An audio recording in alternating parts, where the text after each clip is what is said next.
Retomando, pessoal, a nossa aula de próstata, agora nós vamos para a parte 2. É uma parte bem interessante, porque nós vamos começar pela classificação histológica e depois a gente entra um pouco na imunistoquímica. O que que acontece? Donald Gleason, tá?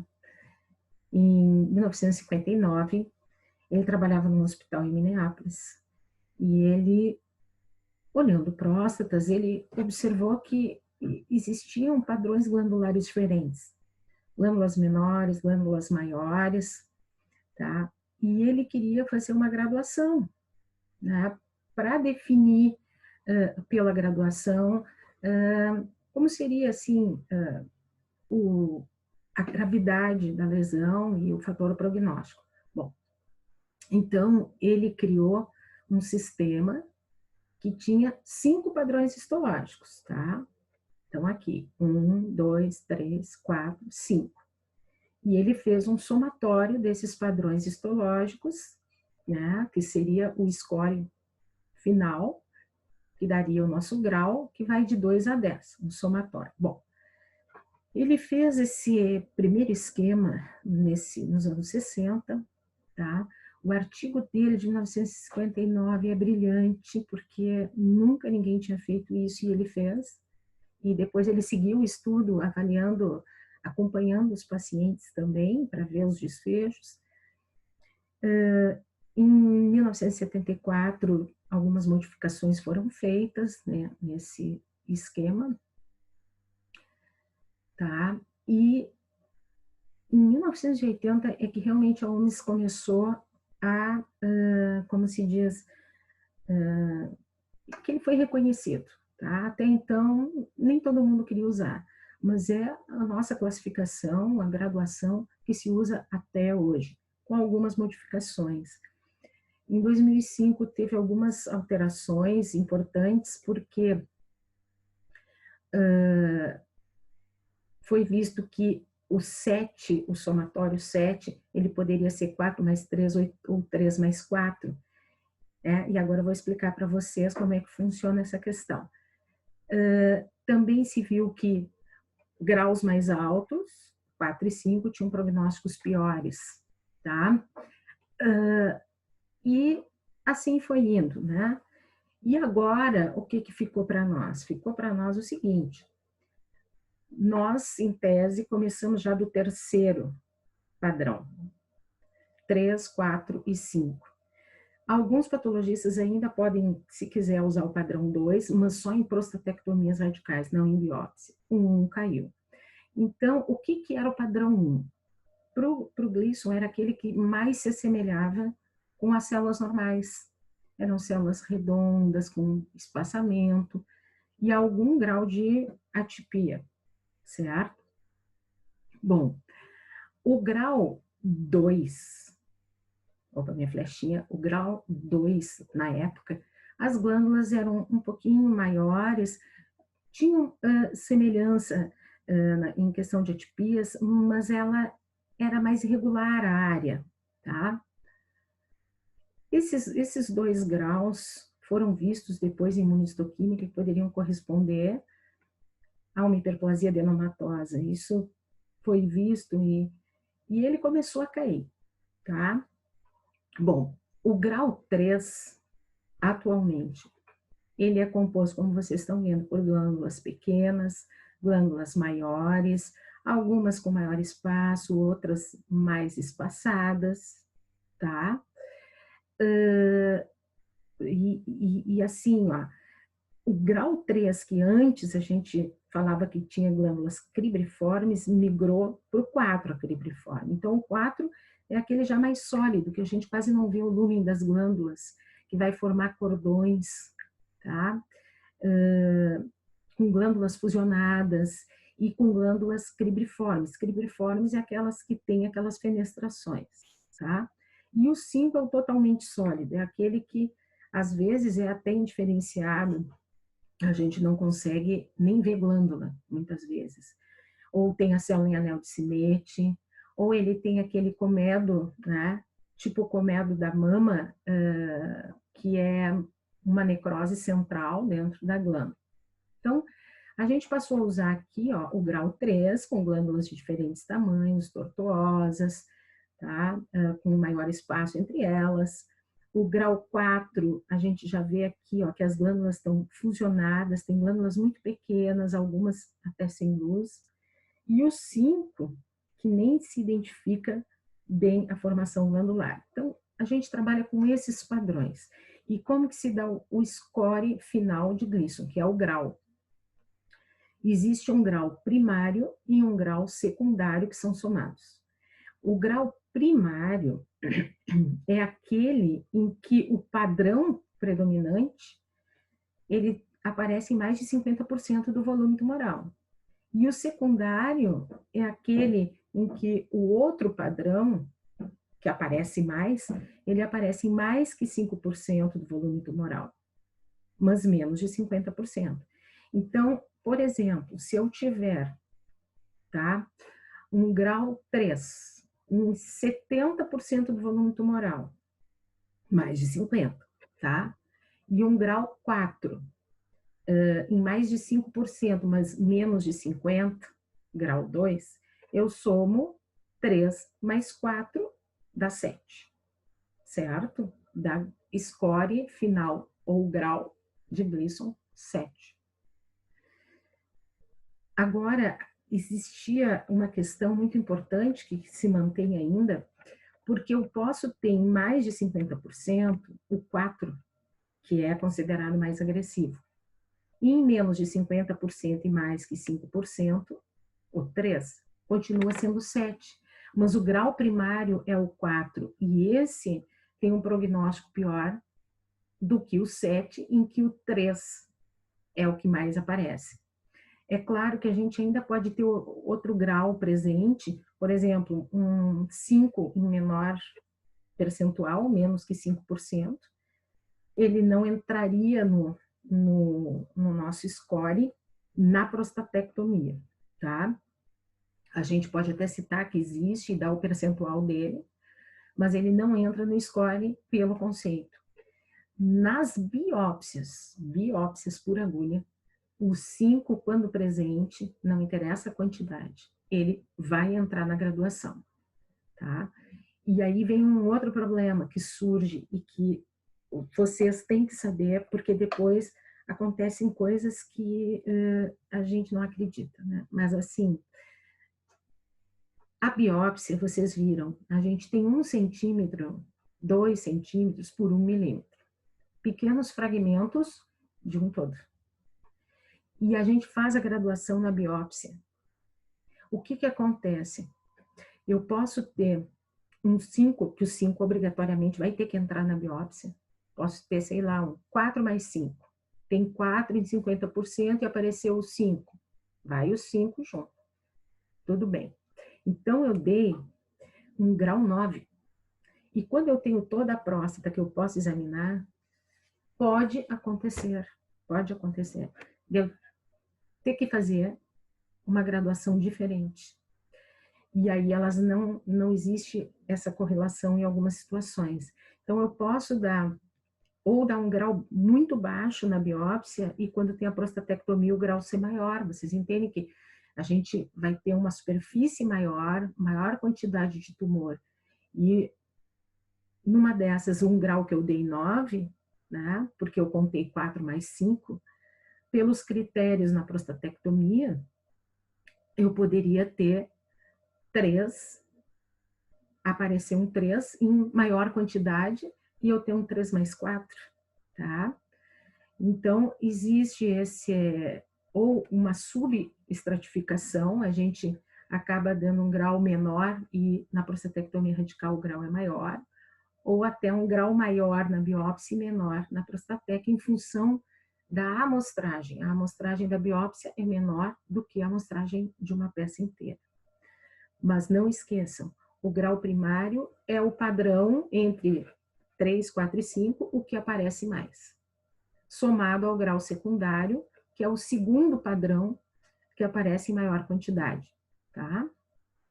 e em biópsias, o 5, quando presente, ele é referido. Então, esse é o grau do Gleason, tá? Aqui a gente tem algumas coisas de microscopia, e depois eu vou falar para vocês da nova graduação também que foi feita, porque, assim, ó, foi feito por vários autores, entre eles Epstein, um estudo com mais de 1000 pacientes, e eles observaram a questão das recidivas bioquímicas e também como foi o acompanhamento clínico em pacientes de acordo com o grau. Bom, a gente sabe que o grau de Gleason, ele é um dos principais fatores preditivos para recorrência bioquímica. A gente chama recorrência bioquímica quando, em 4 semanas depois de ter feito a prostatectomia, ter um aumento da dosagem do PSA. Então, ele é um fator prognóstico super importante. E aí, eles observaram essa questão do 3+4 e 4+3, que foi muito importante, e fizeram uma nova classificação. Eu já vou falar agora, porque é importante. Foi classificado em grupo. O grupo 1 é o grupo 3+3, porque pode dobrar quando a gente só tem 3 e um pouquinho de outro grau. Então, fica 3+3 e score 6. É o grupo 1. O grupo 2 ficou o 3+4, 7. Igual a 7, tá? O grupo 3 ficou 4+3, 7. O grupo 4, certo? 4, ficou aquele cujo final fica em 8. 4+4. Tá bem? E o grupo 5 é aquele que a gente tem os somatórios de 9 ou de 10 no final. E isso dá uma avaliação em termos de prognóstico, colocando por grupo. E se sabe agora que se a gente tem um 3+3, tá? Confinado na próstata, certo? Estável, confinado, pode-se considerar um paciente em função de cura, tá? Pode-se considerar curado com o tratamento que resolverem fazer. Então, esse é o que agora a ISUP, que é a Sociedade Internacional de Patologistas Urológicos, foi o que a ISUP, em 2016, definiu. Esses 5 grupos, né, que tem esses scores finais. Bom, então vamos ver aqui na micro. A maioria dos adenocarcinomas são acinares. Eles têm origem nos ácidos. Por isso que a gente bota adenocarcinoma acinar, tá, no laudo, e aí a gente bota padrão histológico, tanto mais tanto, score tal. Então, o tanto mais tanto é isso aqui que vocês estão vendo. A gente vê aqui, tá, que tem uma neoplasia. É diferente desse lado onde as glândulas são normais. Aqui eu não vou dar classificação para vocês. Aqui eu estou mostrando que a gente tem uma glândula, né, prostática benigna, com corpo amiláceo, e aqui glândulas completamente fusionadas de tamanhos diversos, certo? Isso é neoplasia, isso é glândula benigna. Então, os achados citológicos, eles também são importantes, mas para a graduação de Gleason, o mais importante é o padrão arquitetural. E o Gleason, ele fazia essa graduação na lente de 10 vezes, né? Ele rastreava tudo e aquela visão arquitetural, assim, sabe? Então, por quê? Porque ela é heterogênea, porque é importante a arquitetura para essa graduação do Gleason. Mas a gente sabe que existem alterações citológicas, que a gente já falou, né? A perda, e a principal que nos dá o conceito de adenocarcinoma da próstata, que é a perda de células basais, as atipias celulares do tipo nuclear proeminente, núcleo hipercromático, tá? Um citoplasma escasso. Então, existe também um critério de repente, quando a gente meio que se vê assim, num brete, de olhar, né, essas atipias celulares. Mas a arquitetura é o mais importante. Então, vamos começar aqui pelo grau 2, porque tem alguns patologistas que ainda usam, né? 3 mais 2 ficaria grau 5. Não pode usar de jeito nenhum grau 2 em biópsia. E, inclusive, isso aqui também já deveria ter, esses patologistas que ainda talvez usem, tá? Não deveriam usar mais. Mas, assim, isso no Gleason representava o quê? Uma neoplasia que não tá, a gente tem glândulas, mas sem uma delimitação, e glândulas de diferentes tamanhos, tá? Mais uniformes, digamos assim. Aqui eu botei, poderia ser usado em prostatectomia, tá? Então, isso é o 2, circunscrito, glândula bem redondinha, oval, bonitinha, angulada, quase parecida com as glândulas normais. O grau 3, que é o que mais predomina, tá? O mais frequente, ele já é infiltrante. Então, assim, a gente já tem isso que eu falei para vocês, glândulas de tamanhos diferentes, tá? Algumas fusionadas, certo? Um contorno já não é tão oval, ela pode ter, assim, contorno diferente, tá? Mas ainda existe a possibilidade de se identificar a luz da glândula, tá? Como vocês estão vendo, tudo isso aqui é neoplasia. Aqui não, aqui a gente tem uma glândula normal no meio, uma glândula normal no meio. Mas essas menores são as glândulas neoplásicas. A gente diz back to back, elas ficam uma ao ladinho da outra, grudadinha, e faz parte do grau 3. O grau 4, ele é mais infiltrante. Então, ocorre isso aqui que era a fusão, a gente tem glândulas também de tamanhos diferentes, de formatos diferentes, fusionadas, formando às vezes cordões, né? Às vezes tipo uns cachos, também back to back, tá? E aqui, olha, a gente vê que algumas estão perdendo lumen, perda do lumen, tá? E muito juntas uma da outra. Ele tem esse caráter infiltrativo. E uma outra condição do grau 4, além dela ter essa fusão e não ter nada de estroma, é que o grau 4, ele tem glândulas neoplásicas cribriformes. Cribriformes é aquilo que a gente falou. Ela forma uns espaços no meio, né, da glândula. Isso é cribriforme. Isso passou a ser padrão 4, tá?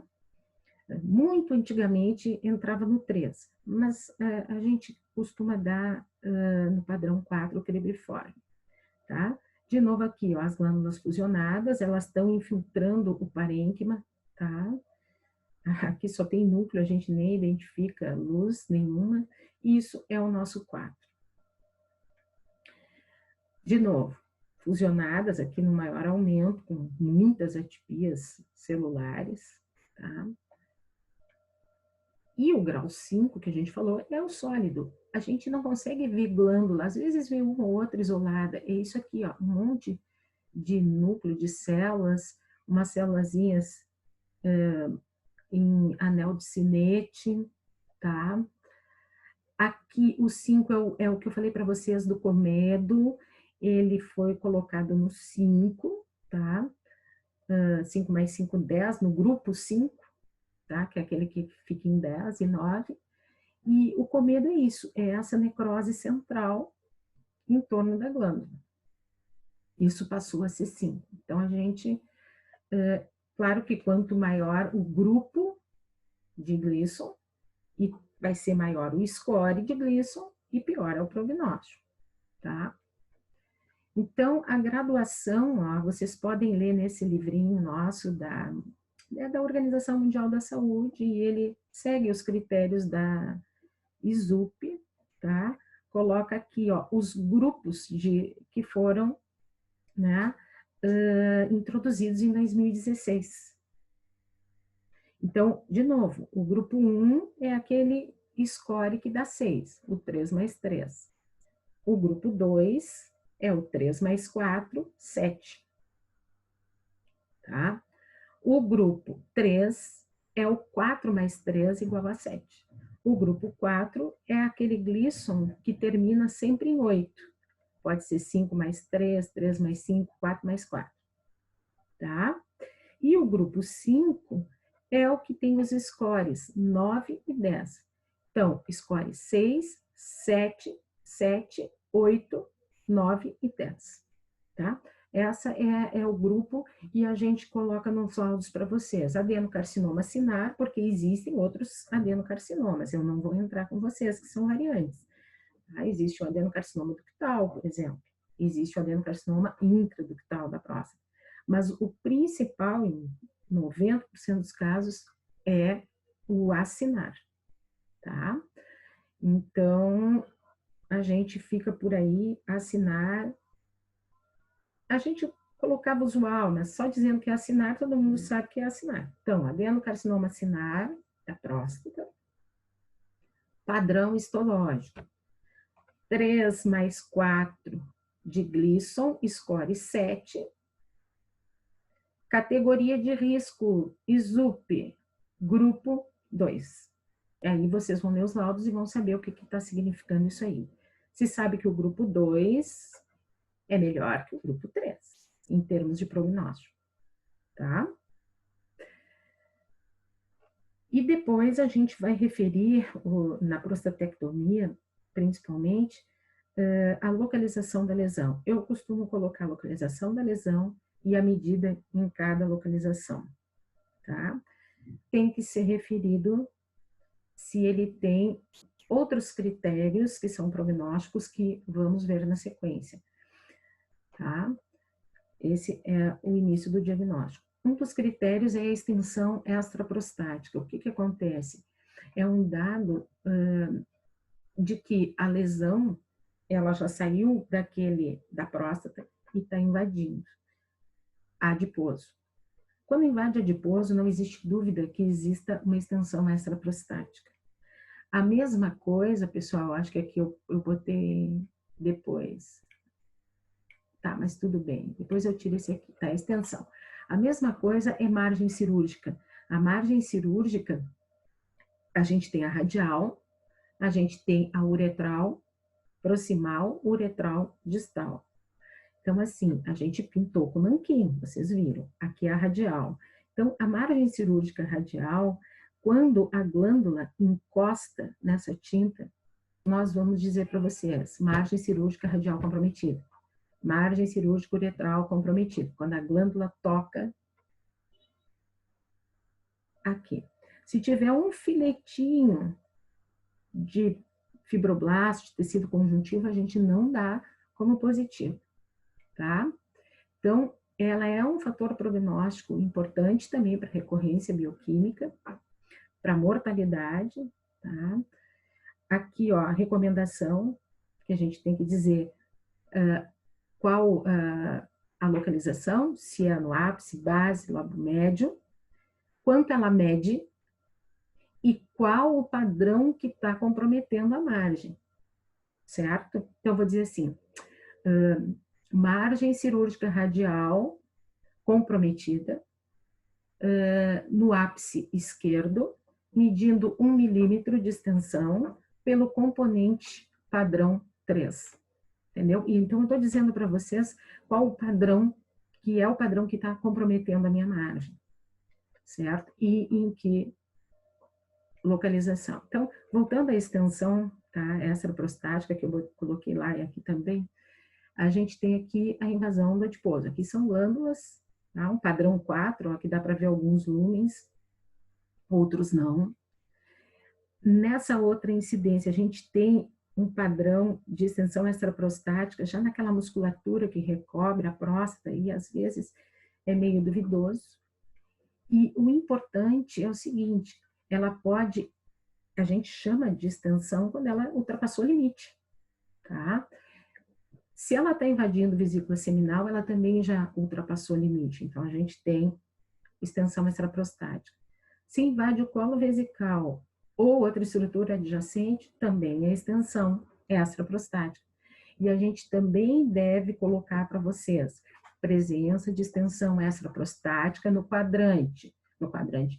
no ápice esquerdo, medindo tantos milímetros pelo componente padrão 3, por exemplo, tá? Os dois dados, certo? Também é prognóstico. Linfonodo, vocês sabem melhor que eu, que é super importante.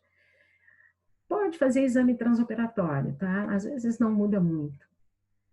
Invasão perineural também é um critério a ser avaliado para prognóstico. Então, nós temos aqui essas glândulas, vocês estão vendo que aqui, ó, se olhasse só isso aqui, podia pensar em 3, mas olha essa fusão toda de glândulas, tá? E aqui o nervo. E aqui o nervo. Então, a neoplasia já está invadindo o nervo. É um fator prognóstico bastante importante. Invasão de vesículas seminais. Bom, por exemplo, não inclui lá o ducto ejaculatório, que está dentro da próstata, mas quando ela infiltra já, né, as vesículas seminais por contiguidade. É outro fator. Isso aqui, ó, pessoal, são glândulas das vesículas seminais. Elas são diferentes. E aqui, uma neoplasia da próstata, aqui também. Ou seja, a neoplasia vem infiltrando as vesículas seminais. E a gente tem que dizer se é à direita ou à esquerda, tá? Se são ambas, se atingiu limite ou não. Tá bem? Invasão vascular também é importante, tá? Tanto para saber se da possibilidade de metástase e também de recorrência, também tem que ser relatada, se tem invasão linfática, se tem invasão vascular, e aqui vocês podem ver, ó, um linfático e a glândula dentro. Então, invasão linfática presente. Ou a gente costuma dizer invasão linfática não detectada, porque como a gente não inclui toda a próstata, a gente na amostra não está vendo, na nossa amostragem, tá? Então, laudo da histologia, adenocarcinoma da próstata, sinal usual, padrão histológico, 3+4 de Gleason, score final 7. Categoria de risco ISUP 2016, grupo 2, tá? A neoplasia está presente em ápice esquerdo, eu boto medidas. Eu sei que muitas pessoas não botam, medindo tanto, no lobo médio esquerdo, medindo tanto, e em base direita, medindo tanto, tá? O que o pessoal, na maioria, faz é dar o percentual de volume tumoral do espécime, tá?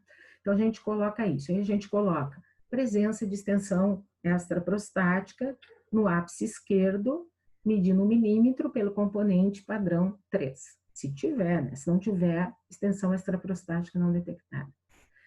Margem cirúrgica radial comprometida no ápice esquerdo, medindo 1 milímetro pelo componente 3. Margem cirúrgica uretral proximal livre. Se comprometida, também tem que dar medida, tá? E também tem que dizer o componente. Margem cirúrgica uretral inferior, tanto. Vesículas seminais, direita e esquerda livres, ou vesícula seminal direita comprometida pela neoplasia, tá?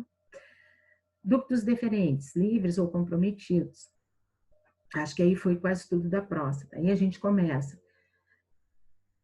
Presença de invasão perineural. Se não tem, não detectado. Presença de invasão linfática, certo? Presença de invasão sanguínea, de vaso sanguíneo, se a gente identificar. São várias coisas que têm que ser colocadas, tá? Muito bem, depois vem os linfonodos, que às vezes o pessoal não retira, mas numa boa parte das vezes eles mandam ilíacos de ambos os lados, obturadores, e aí a gente vai descrever os linfonodos, se tem metástases ou não, contando o número de linfonodos. Imunistoquímica.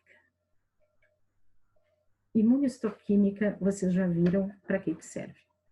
A gente usa nas neoplasias intraepiteliais de alto grau, nas alterações proliferativas de pequenos ácidos prostáticos, tá?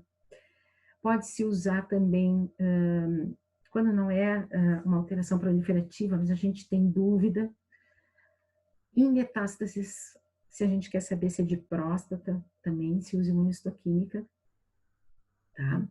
Mas a gente faz, quando quer ter certeza que é câncer de próstata, na próstata, se usa basicamente 3 marcadores. Um deles é essa citoqueratina de alto peso molecular, que é a 34-beta-12, também usada na mama. Ela marca citoplasma das células da camada basal. Estão vendo aqui nas minhas flechinhas? Tá? E ela marca, então, célula que é benigna, tá? Células basais, certo? Aqui, ó, vocês estão vendo essas glândulas alteradas, que poderia ser um ASAP, ter dado como ASAP, isso aqui é neoplásico, não marcou célula basal. Essa aqui é benigna, marcou célula basal. Tá? De novo, aqui a gente tem essas glândulas tortuosas, mas na verdade ela mantém membrana basal. Então, isso aqui era uma hiperplasia e não uma neoplasia. Tá? De novo, membrana, a gente pega aqui, não é membrana basal, desculpa, é célula basal, o citoplasma, que é corado. Isso é benigno. Aqui na flecha, a gente tinha suspeito, olhou aquilo ali, vamos, né? Então a gente volta na lâmina de hematoxilina e eosina, olha o campo que a gente tem dúvida e vai fazer a mesma coisa em todas as 3 lâminas. Então aqui a 34-beta-12 foi negativa e aqui ela é positiva. Então isso é maligno. Se aqui corasse também era benigno. Estão vendo mais aproximado, ó, as glândulas que a gente tinha dúvida nesse pequeno campo? Não coraram para 34-beta-12, tá? A racemase, que é a alfa-metil-CoA racemase, tá? Essa vai marcar câncer de próstata e lesão precursora, tá bem? A gente também pode usar quando quer ver metástase. Ela tem uma coloração também de citoplasma, bastante forte, mas ela não pega coisas benignas, ela pega o que é maligno, é o contrário da 34-beta. Então, assim, aqui, tudo que está corado de citoplasma é racemase, tá? Positiva. E isso que não está corado pela racemase é negativo. Linfonodo, vocês estão vendo que tem folículos linfóides, e tinha aqui, ó, uma lesão glandular maligna. O que que aconteceu? Corou para a racemase, então é uma metástase de um adenocarcinoma de próstata. Claro que a gente faz outros marcadores quando é metástase, mas, tá? A racemase ajuda bastante. Tudo isso aqui é câncer. Tudo isso aqui, tá? Ó. E essa glândula é benigna. Só para ver que a 34-beta marca benigno. A racemase cora o que é maligno. E o P63, junto com 34-beta-12, P63 é núcleo, que cora das células basais, ele vai marcar também o que é benigno. Também se usa na mama, tá bom? Então, aqui as células basais, mais uma vez, e aqui o 34-beta-12, tá? E o P63 também é outro que vai corar as células basais nas glândulas benignas. Muito bem, olha que bonito esse 34-beta-12, para vocês olharem. Certo? Aqui a gente tem uma neoplasia intraepitelial de alto grau versus câncer, certo? Digamos o seguinte, as glândulas que está tudo intacto, aqui e aqui, elas são benignas. Essas do meio, vocês veem que ela cora alguma coisa e tem descontinuidade. Tem descontinuidade, não são todas das células basais que estão coradas pela 34-beta-12. Isso representa neoplasia intraepitelial de alto grau. E nessa área, tá, que tem glândulas atípicas, não corou o 34-beta-12, certo? Ó, o Gleason 5 eu botei aqui separado, por quê?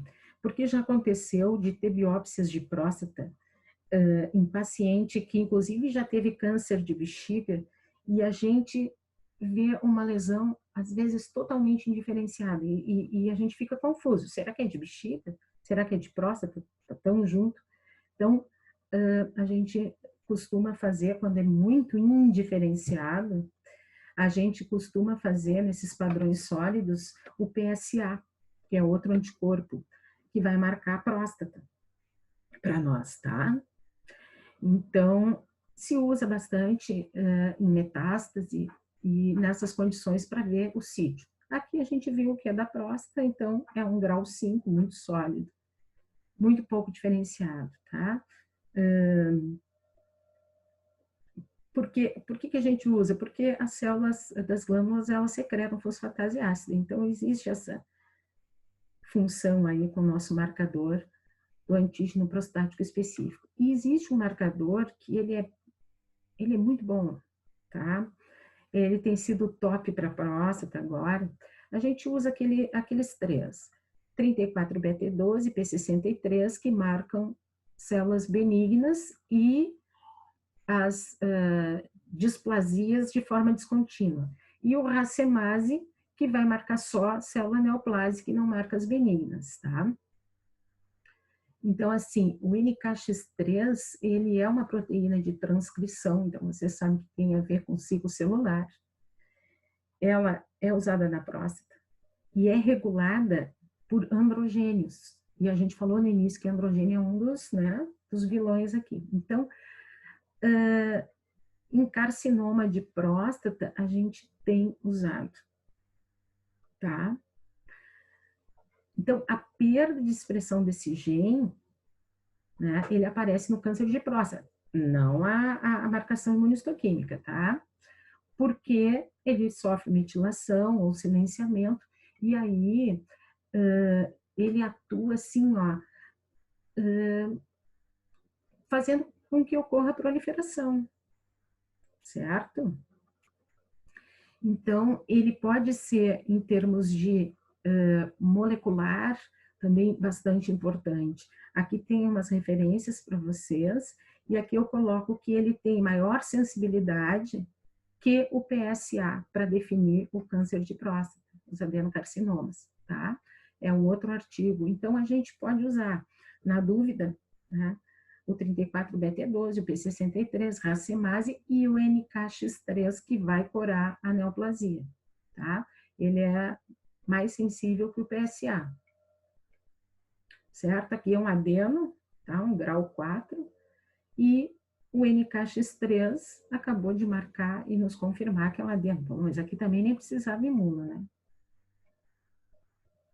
Biomarcadores, os moleculares, eu confesso para vocês que eu não lido muito com eles, tá? Mas a gente sabe que existem vários, a próstata, ela tem essa heterogeneidade que é importante, né? E que muito desses biomarcadores vão ter um papel grande para uso de medicamentos, né? Para tentativa de frear a lesão. Existe esse gene PTEN, tá? Que aparece em 50% dos cânceres de próstata, e mais comum quando tem doença avançada, tá? Existem fusões de vários genes. Esse aqui, ó, o TNPRS2-ERG, tá? Ele tem valor prognóstico, tem um artigo que eu vou colocar para vocês depois, ele tem. Tem a mutação desse outro gene, SPOP e CHD1, tá? E aqui, ó, se fala numa proteína BET, tá? Que é uma coativadora de transcrição de oncogene. Então, o SPOP, vou falar assim, tá? Ele é responsável pela degradação dessa BET. Então, no momento que existe mutação do SPOP, a BET, né, a BET continua fazendo a transcrição, tá? E aumenta o nível dessa BET. Então, essa expressão do BET, ela vai nos dizer assim, ó, que tem a ver com inibidores que já estão se usando para fazer a inibição da BET, tá? Mas ela diminui bastante a sensibilidade. Existe o gene AR, tá? Que ele está localizado nesse cromossoma e ele codifica o receptor de estrogênio, que estimula, né, a expressão de genes da próstata, tipo o antígeno PSA, tá? Então, existe um aumento da atividade desse gene no câncer de próstata. E ele é bastante responsável pela doença, tá? Também, o fator dele expressar o AR nos dá uma avaliação para resposta com antiandrogênicos, certo? Aí eu coloquei para vocês, se vocês quiserem ler todo o artigo, aquele gene que eu falei para vocês, as fusões, né? Que são bem importantes para a resposta, né, a terapias, tá? Tem esse estudo que eu coloquei o resumo para vocês, que tem esse valor aí que vocês vão ler, para vocês lerem. Eu também vou ter que ler mais coisa a respeito de biologia molecular. Aqui, ó, o CHD1, tá? E o PTEN, eles também têm uma importância grande, aqui diz para prognóstico, né? Porque existe toda a questão da proliferação celular, tudo no ciclo celular, e associado com terapias, ó, anti-IL-6, né? Certo? Então, essas... e aqui o SPOP, que nem eu digo, ó, o SPOP também tem um certo fator sobre a sobrevida. São artigos mais recentes, tá? E eu acho que são artigos bons, assim, para a gente ler, né, pessoal? Porque a biologia molecular, ela vai ajudar muito vocês na questão do tratamento e conduta. E tem mais genes, inclusive. Esses aí são genes bem importantes, né? Tem a terapia antiandrogênica, tem a terapia lá para o BET, enfim, certo? Mas, deixa eu ver como é que eu boto esse T aqui. Mas a minha mensagem principal, assim como patologista geral, né? É de passar para vocês tudo que eu disse sobre adenocarcinoma, o que vocês vão ler nos laudos, como vocês vão interpretar, tá? Para conduzir o paciente de vocês. Então, eu espero que vocês tenham conseguido assimilar e que vocês leiam esses artigos sobre biologia molecular, porque isso é muito atual, tá? E não esqueçam que, tem um ponto que eu não falei para vocês. Vocês não podem... existem estudos que fazem assim, ó, pegam a graduação do Gleason, só para finalizar, e avaliam, tá?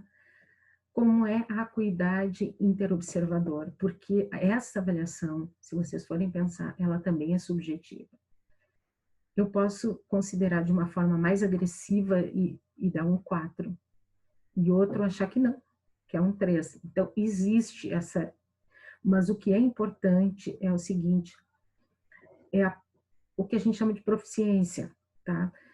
Tipo assim, quem olha a próstata deveria liberar a próstata e não cair próstata para quem não é acostumado a liberar a próstata, porque é o treinamento contínuo do olho, tá? E que faz isso aí. Existe diferenças, a gente sabe que tem, porque é subjetivo, né? Mas, na maior parte das vezes, a gente consegue fazer um bom diagnóstico. Vocês também têm que ter na cabeça que pode ter diferença entre o diagnóstico da biópsia e o diagnóstico da prostatectomia radical, tá? Isso aí. E que muitas vezes é difícil para o patologista, com um fragmento pequenininho e 3 glândulas suspeitas, de fazer um diagnóstico e saber que quando a gente vai cortar para fazer o anticorpo, a gente perde aquele fragmento. Ele fica escasso e a gente não consegue colocar o anticorpo. Então, essa mensagem eu queria passar para vocês. Esses últimos tempos têm sido muito difíceis, mas em breve a gente vai se encontrar, tá? Então, tchau para vocês. Até a próxima.